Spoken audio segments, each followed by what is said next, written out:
రాబోయే రోజుల్లో స్థానిక సంస్థల ఎన్నికలు కూడా సిద్ధమవుతూ ఉన్నాం.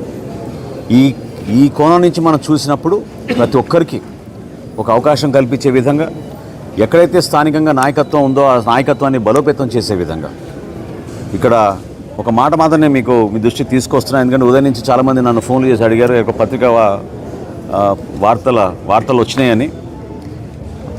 వివిధ మాధ్యమాల్లో కానివ్వండి, పత్రికల్లో వచ్చిన విషయం కానివ్వండి, పవన్ కళ్యాణ్ గారు రాష్ట్ర ప్రజలను దృష్టిలో పెట్టుకుని సార్వత్రిక ఎన్నికలప్పుడు అవసరమైతే మనం తగ్గుదాం,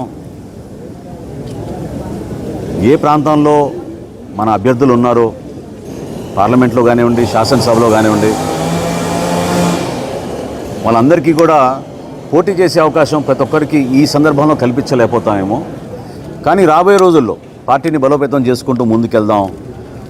2024లో జరిగిన ఎన్నికలు మాత్రం ఓటు చీలనివ్వం అనే మాట ఆయన ఇచ్చినందుకు దాన్ని గౌరవించుకుంటూ ఎక్కడ కూడా పొరపాటు లేకుండా ఆయన నిలబడ్డారు. సో కూటమిలో మేము 4 అడుగులు వెనకేసినా కూడా అది కూటమిలు బలపరచడానికి ఎన్డీఏ భాగస్వాములుగా మేము ఒక బాధ్యతతోటి ముందుకెళ్ళాం తప్ప అది ఈ రోజున కూడా స్థానిక సంస్థల్లో అదే రీతిలో ముందుకెళ్తున్నాను అనుకోవడం అది పొరపాటు. కాబట్టి జనసేన పార్టీలో ఉన్న మా నాయకులు, కార్యకర్తలు వివిధ ప్రాంతాల్లో మేము పర్యటించడం వాళ్ళందరికీ కూడా రాబోయే రోజుల్లో కూడా మీకు పోటీ చేసే అవకాశం కల్పించడానికి కోసం తప్పకుండా మీ నాయకత్వం బలోపేతం అయ్యేటట్టు మీరు క్షేత్రస్థాయిలో పర్యటించండి, నిలబడండి.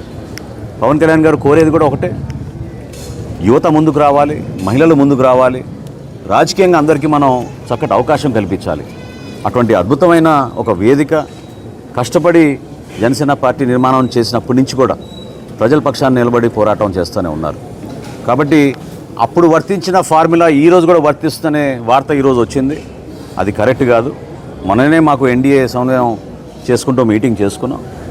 సో రాబోయే రోజుల్లో మన బలబలాలని బట్టి, మన నాయకత్వాన్ని బట్టి, ఏ మున్సిపాలిటీలో, ఏ జిల్లాలో ఎక్కడ మనకి నాయకత్వం బాగా ఉందో వివిధ పార్టీలని సమన్వయపరుచుకుంటూ Telugu Desam party, Janasena party, Bharatiya Janata party 3 కూడా ఒక బాధ్యతతోటి క్షేత్రస్థాయిలో నిలబడిన నాయకత్వాన్ని గౌరవించుకుంటూ వాళ్ళకి అవకాశాలు కల్పించుకుంటూ తీసుకెళ్లాల్సిన అవసరం ఖచ్చితంగా ఉంటుంది.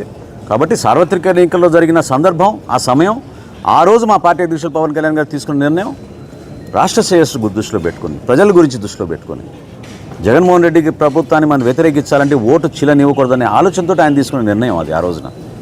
ఈ రోజున తప్పకుండా క్షేత్రస్థాయిలో మనం పర్యటిస్తున్నప్పుడు జనసేన పార్టీ నాయకులు, కార్యకర్తల ఆవేదనలు, వివిధ పార్టీల ఆవేదన కూడా మనం అర్థం చేసుకుని మన బలాబలాలను చెక్ చేసుకొని ప్రొఫెషనల్ రీతిలో నాయకత్వాన్ని